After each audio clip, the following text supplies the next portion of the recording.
بسم اللہ الرحمن الرحیم جی الحمدللہ آج ہم نے سورہ ہود کی آیت نمبر 32 سے آیت نمبر 47 تک کا جو ہے مطالعہ کیا. اس کا ترجمہ بھی اپنا ہم نے پڑھا اشکیل صاحب نے، اور پھر اس کی جو تفسیر کے اہم نکات تھے اس کی وضاحت کی.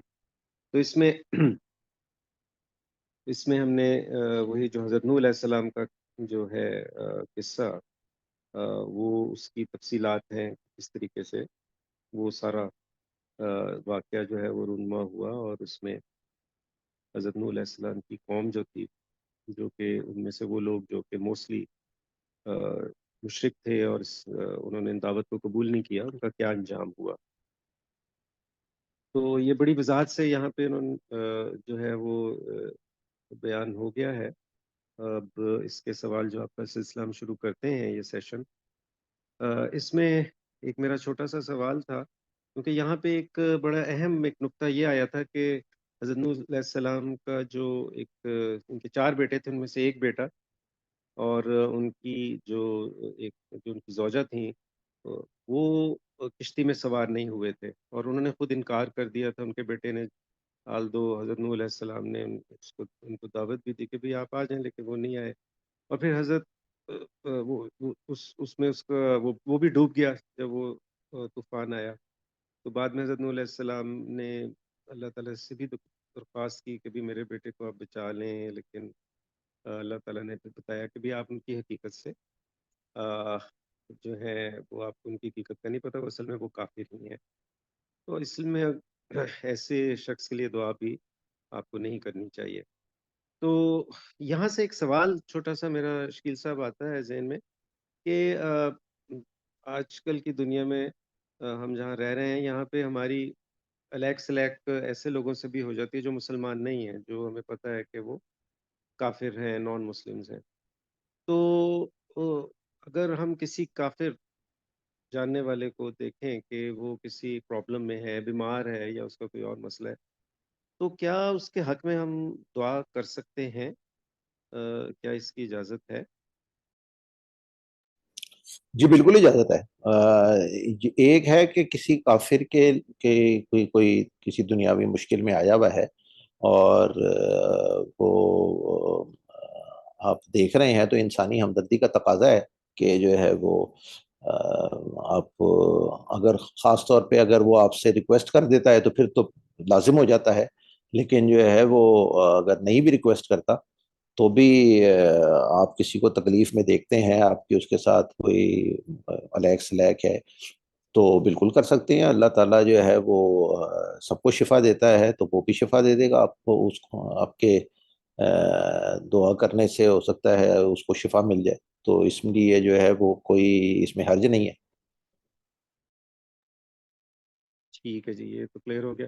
لیکن یہ جو دوسرا اس کا پہلو، اگر کسی کافر کو فوت ہو جاتا ہے جو کہ مطلب جنرلی نون ایز اے کافر، کہ وہ نان مسلم ہے، تو اس کی مغفرت کی ہم مطلب درخواست کر سکتے ہیں، کنسیڈرنگ دس کہ ہو سکتا ہے کہ وہ اس نے اپنا وہ ہو تو مسلمان، لیکن وہ ہڈن ہو کہ ڈیو ٹو سم کنسٹرینٹس اس نے اپنے مذہب کو، اپنی قبولیت جو ہے اسلام کی، وہ اس کو ظاہر نہ کیا ہو.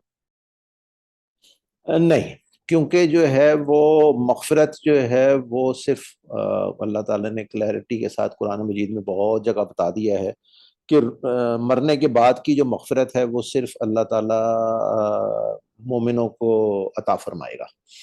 تو اب یہ سوچنا کہ یہ جو بظاہر تو کافر تھا، ہو سکتا ہے کہ یہ مسلمان یہ ایمان لے آیا ہو تو پھر اللہ تعالیٰ مغفرت فرما دے، تو وہ اس کے لیے پھر ہمیں دعا کرنے کی ضرورت نہیں ہے. اگر اس کے دل میں ایمان ہے، اللہ تعالیٰ خود مغفرت فرما دے گا. ہمیں اس جھگڑے میں نہیں پڑنا چاہیے کہ ہم جانتے بھی نہیں ہیں پھر بھی ہم اس کے لیے دعا کر رہے ہیں. وہ ایک ایسا جرم ہے جس میں ہم خواہ مخواہ میں مبتلا ہو جائیں گے.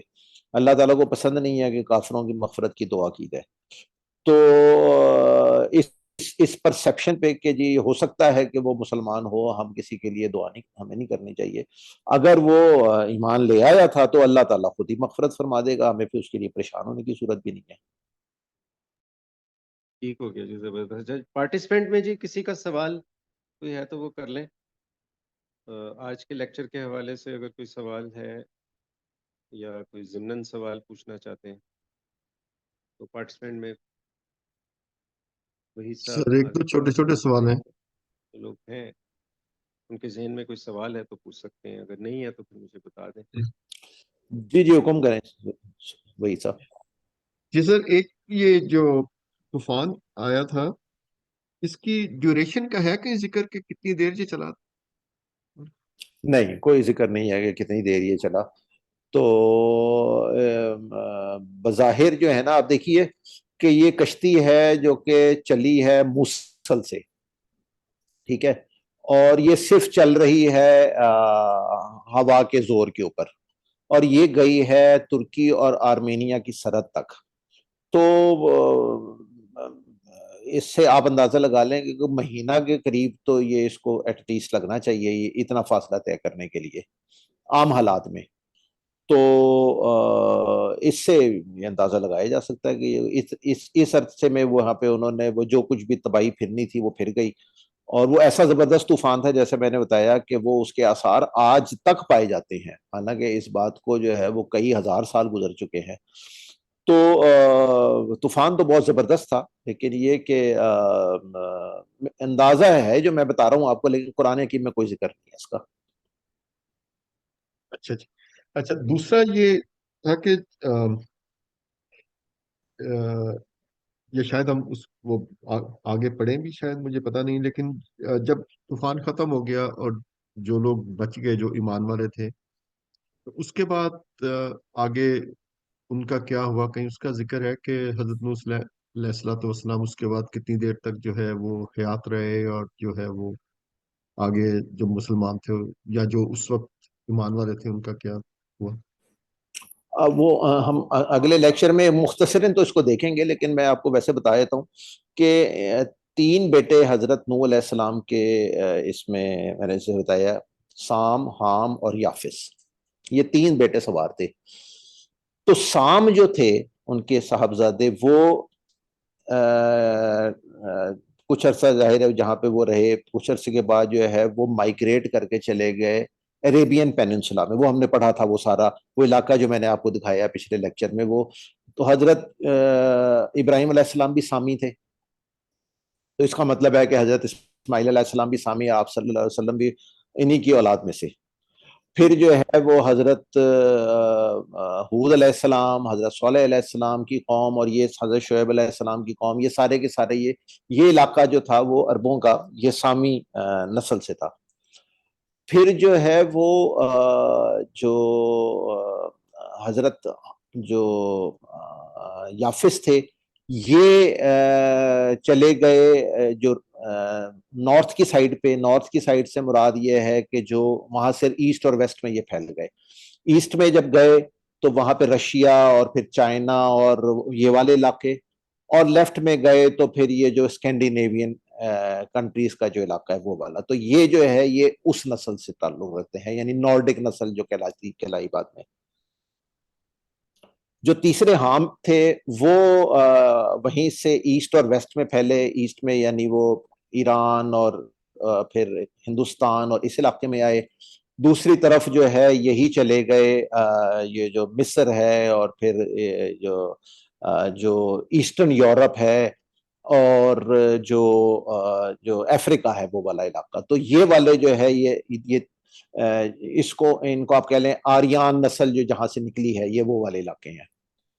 تو یہ والی نسل جو ہے وہ یہاں سے چلی حضرت حام کی اولاد میں سے. حضرت یافس کا میں نے بتایا آپ کو کہ وہ نارڈک اور وہ رشین اور وہ چائنیز، اور سامی جو ہے نا یہ عربین، اور پھر یہ جو عربین پیننسولا کے جو لوگ علاقہ تھا وہاں پہ یہ پھیلے.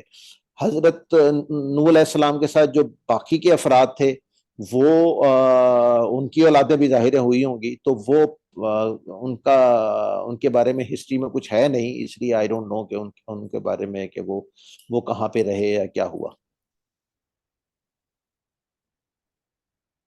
اچھا جی، بہت شکریہ جی. نا پارٹیسپینٹ میں کسی اور کا کوئی سوال ہے تو پوچھ سکتے ہیں آج کے لیکچر کے حوالے سے جناب.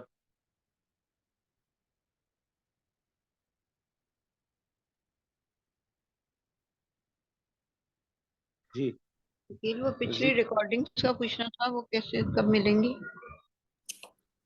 وہ ابھی وہی صاحب نے بتایا ہے کہ آج تو وہ سورہ ہود کی جو جتنی ہوئی ہیں لیکچرز وہ وہ اپلوڈ کر دیں گے، اور اس کے بعد پھر جو ہے وہ جو پچھلے والے لیکچر جو ابھی اپلوڈ نہیں ہوئے وہ کریں گے، آج انہوں نے بتایا۔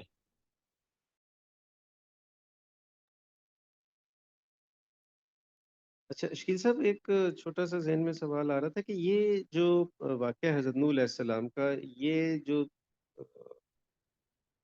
کیونکہ حضرت نوح علیہ السلام تو شروع کے پیغمبر تھے، تو یہ جو بعد میں کتابیں ہیں، مطلب تورات ہے، زبور ہے یا انجیل ہے، تو یہ واقعہ دوسری جو ہے کتب میں بھی ہے، یہ اس کا ریفرنس؟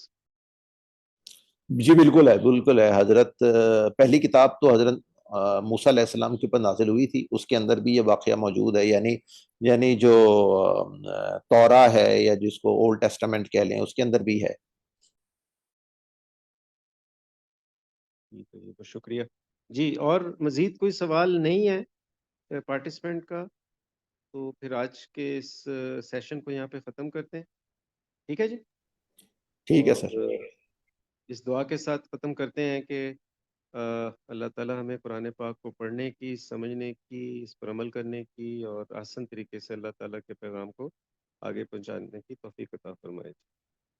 آمین جی۔ السلام علیکم۔